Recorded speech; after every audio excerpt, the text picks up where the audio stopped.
Hello दोस्तों, नमः शिवाय। दोस्तों, मार्गशीर्ष मास की पूर्णिमा आने वाली है, जिसको दत्तात्रेय जन्म उत्सव के रूप में मनाया जाता है। 2024 में 14 दिसंबर की पड़ रही है और उदय तिथि में 15 दिसंबर को। अगर आप व्रत रखते हैं तो 14 दिसंबर को ही रखेंगे, और भगवान दत्तात्रेय की पूजा कर रहे हैं या भगवान विष्णु और माता लक्ष्मी की पूजा कर रहे हैं तो 14 दिसंबर को ही आप रखें। उदय तिथि में जो 15 दिसंबर को, लेकिन वो स्नान दान की पूर्णिमा है। तो सब प्रथम तो मार्गशीर्ष मास की पूर्णिमा की और आपको दत्तात्रेय जयंती की बहुत बहुत शुभकामनाएं और बधाई। ये दिन अपने आप में बहुत खास है, क्योंकि इस दिन भगवान दत्तात्रेय का जन्म हुआ था। और ये कहा जाता है कि भगवान दत्तात्रेय का जो जन्म है वो प्रदोष काल में हुआ था। भगवान दत्तात्रेय गुरु वंश के प्रथम गुरु और साधक और योगी थे, यानी जो गुरु बनाते हैं ना, उस परंपरा में सबसे प्रथम गुरु माने गए। कहा जाता है कि इनमें त्रिदोमों की शक्ति समाहित थी। शैव मत वाले इन्हें भगवान शिव का अवतार और वैष्णव मत वाले इन्हें भगवान विष्णु का अवतार मानते हैं। अलग अलग धर्म ग्रंथों में इनकी अलग अलग पहचान बताई गई है। इन्हें ब्रह्मा विष्णु महेश के समृद्ध अवतार के रूप में जाना जाता है। कहीं इन्हें ब्रह्मा जी के मानस पुत्र अत्रि और अनसुईया का पुत्र माना जाता है। इनके भाई जो है चंद्र देवता है और ऋषि दुर्वासा है। कहीं कहीं ये भी उल्लेख मिलता है कि ये विष्णु भगवान के अवतार हैं। इन्होंने जीवन में गुरु की महत्ता के बारे में बताया। इन्होंने कहा कि गुरु के बिना ज्ञान प्राप्त नहीं हो सकता, यानी जब आपको गुरु बनाएंगे तब आपको ज्ञान प्राप्त होगा, तब आपके भीतर की शक्ति यानी भगवान के बारे में आपको ज्ञान प्राप्त होगा। इन्होंने ये कहा।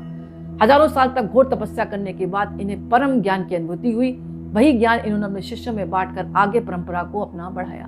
गुरु दत्तात्रेय ने हर छोटी बड़ी चीज से कुछ ज्ञान प्राप्त किया। इन्होंने अपने जीवन में मुख्यतः 24 गुरु बनाए, जिनमें ऋषि मुनि भी थे, कीट पतंग जानवर और इंसान भी शामिल थे। तो ये जो थे, हर चीज से इन्होंने कुछ ना कुछ ज्ञान प्राप्त किया और वही परंपरा को इन्होंने गुरु की आगे बढ़ाया। इन्होंने पृथ्वी से कुछ सीखा, सहनशीलता और परोपकार। यानी पृथ्वी पर कितना उत्पाद होता रहता है, लेकिन पृथ्वी किसी से कुछ नहीं कहती है, सहनशील रहती है और परोपकार की भावना उसमें होती है।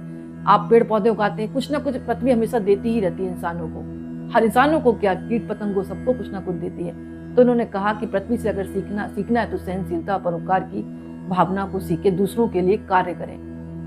पिंगला नाम की एक वेश्या थी, वो हमेशा जो है गलत नजरों से पुरुषों को देखती थी, यानी पैसे कमाने की इच्छा रखती थी। लेकिन अंत में उसको वैराग्य हो गया था और उसने सोचा कि ये पैसों से कुछ सुख प्राप्त नहीं होगा। अगर असली सुख प्राप्त होना है तो परमात्मा के समीप जाए, परमात्मा के ध्यान में रहे। तो एक पिंगला वेश्या भी सिखाती है कि जब उसका ध्यान मतलब धन की तरफ से हटकर अपने भीतर की शक्तियों को जागृत करने के लिए तरफ चला गया, तो आप समझ लें, ये सिखाती है कि व्यक्ति को धन के पीछे नहीं भागना चाहिए।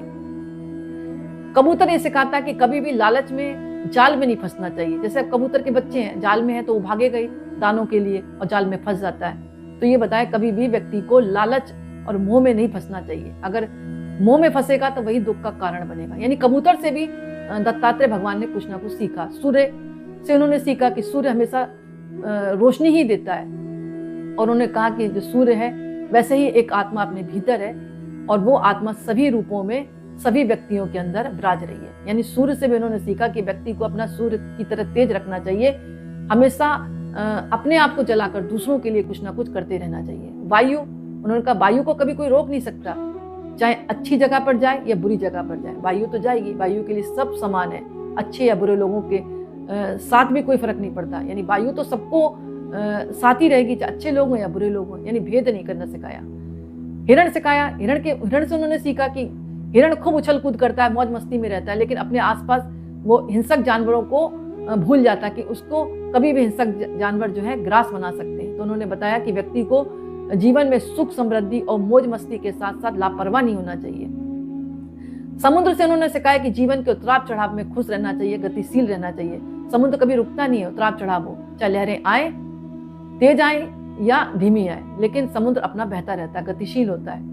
यानी इन लोगों को उन्होंने गुरु मानकर कुछ ना कुछ सीखा, इसीलिए प्रथम गुरु बताए गए वो। पतंगा से उन्होंने बताया, पतंगा जो है हमेशा आग को देखकर आकर्षित होता है और अंत में जाकर जल जाता है। हाथी से उन्होंने सीखा कि हाथी हथनी के संपर्क में आकर बहुत आसक्त हो जाता है। तो उन्होंने कहा सन्यासी और तपस्वी पुरुष को भी स्त्रियों से दूर रहना चाहिए।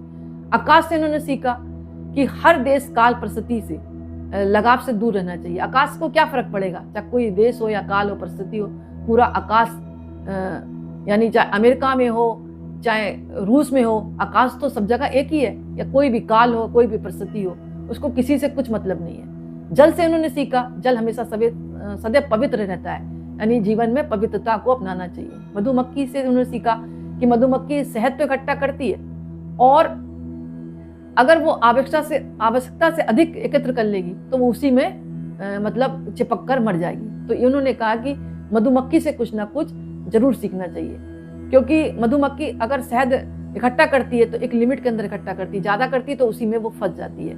मछली से उन्होंने सीखा कि मछली अपने स्वाद को लेकर किसी भी कांटे में फंस जाती है और फंसने के साथ साथ उसका जीवन भी चला जाता है, क्योंकि जिस कांटे में फंसी और किसी कीड़े को देखकर तो उस जाल में फंसने के बाद उसको ले लिया जाता है और उसको भी लोग ग्रास बना लेते हैं। क्रूर पक्षी से उन्होंने सीखा कि चीजों को अपने पास रखने की सोच बदल दे। क्रूर पक्षी जो होता है, क्रूरर पक्षी होता है, वो टुकड़े को चोंच में दबाए रहता है लेकिन खाता नहीं है।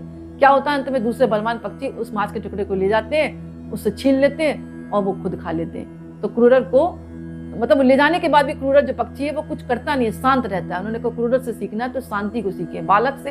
बालक हमेशा चिंता मुक्त और खुश रहता है, उसको कुछ फर्क नहीं पड़ता घर में पैसा है या माँ बाप दुखी है, खुशी। एक बालक को क्या लेना देना, अपनी खुशियों से मतलब है। आग से उन्होंने सीखा, आग जो है अच्छा बुरा नहीं देखती, किसी को भी जला सकती है, यानी हर हालातों में आग एक ही सी जलती है। चंद्रमा कहा जाता है कि घटने बढ़ने से भी चंद्रमा की चमक और शीतलता पर कोई प्रभाव नहीं पड़ता। 15 दिन चमक ज्यादा होती, 15 दिन कम होती, लेकिन उसकी चमक और शीतलता एक सी रहती है।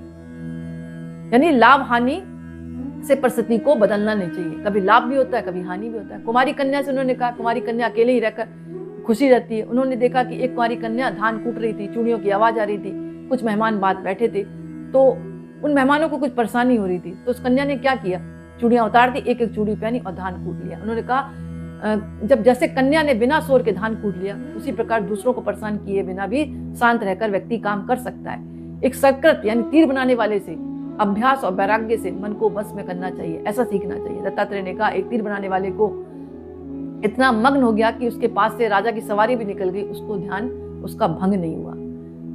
सांप से उन्होंने सीखा, कभी एक स्थान पर रुककर नहीं रहना चाहिए, जगह जगह ज्ञान एकत्र करो और जगह जगह ज्ञान बांटते रहो।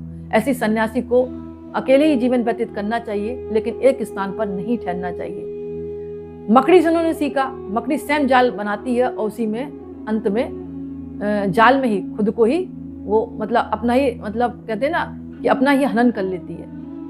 इसके अलावा एक भृंगी कीड़ा है, कीड़े से उन्होंने सीखा कि व्यक्ति की अच्छी और बुरी जैसी सोच होगी वैसा ही मन उसका होता रहेगा। कहने का मतलब है जहां जैसी सोच मन में लगाएंगे वैसा ही मन उसका होता जाएगा। इसके अलावा अजगर से उन्होंने सीखा कि जो भी मिले उसे खुशी खुशी स्वीकार कर लो, यानी जीवन में संतोषी बनना चाहिए। अजगर को आप देखना बिल्कुल शांत लेटा रहता है, जो मिलता है वो उसको खा लेता है। इस तरह उन्होंने इनसे ज्ञान प्राप्त किया और श्री दत्तात्रेय भगवान विष्णु के छठे अवतार माने गए। और जैसे कि मैंने बताया त्रिदेव ब्रह्मा विष्णु महेश के अवतार हैं। ये आजन्म ब्रह्मचारी और अवधूत रहे, इसलिए वह सर्वव्यापी कहलाए। यानी ये जो थे ब्रह्मचारी थे, तीनों ईश्वरीय शक्तियां इनमें समाई थी और भगवान दत्तात्रेय की आराधना बहुत ही सफल और सुखदायी और शीघ्र फल देने वाली है। इसलिए मन कर्म वाणी से इनकी उपासना मार्गशीर्ष पूर्णिमा पर जरूर करें।